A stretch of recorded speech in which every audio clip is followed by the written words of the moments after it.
Sabi ko 925, di ba, yung ano nyo? Mabilis lang, ano. Yan eh.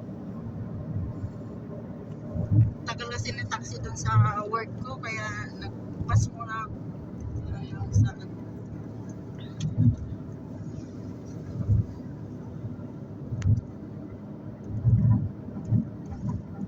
Hindi pa na kayo nag-picture dun sa airport. Picture. Nag-picture.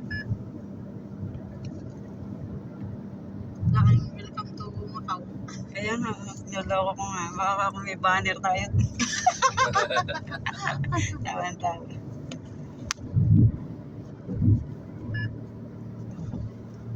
Ano yung mga tanong? Hindi na makapagantay. No?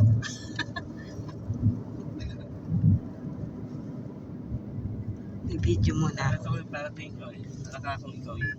Ikaw na nga. Alin po? Yung parating ka kanina. Parang 16 lang eh. Tapos sabi ko, Celine ba yun? Hindi mo rin ako nakakita. Kala ko artista eh. Cheesy. Sa akin, hindi ka nagulat.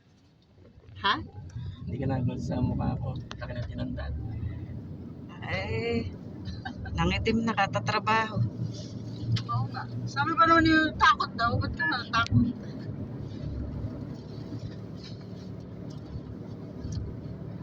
Ay, mamaya i-connect sa... Nag-connect kayo kanina sa wifi doon sa... Wala naman, ayaw. Hindi namin alam. Hindi namin alam kung ano. Wala tayong ano, wifi. Pero may lumabas na ano, smart. Mamaya Paano kaya yan? Lalabas na nga siya. Ano sa mga kapwa Pinoy. Makikitext. Dumating ka. as in, kararating nyo lang din. Oo, dumating ka. Kakaupo lang din namin. Nag-picture ng konti. Paano? Lagi kaming may station sa CR. May hotspot naman. Nag-connect na lang kayo mamaya. Para ma-message niyo yung ano. Kailangan. Tawagan nyo.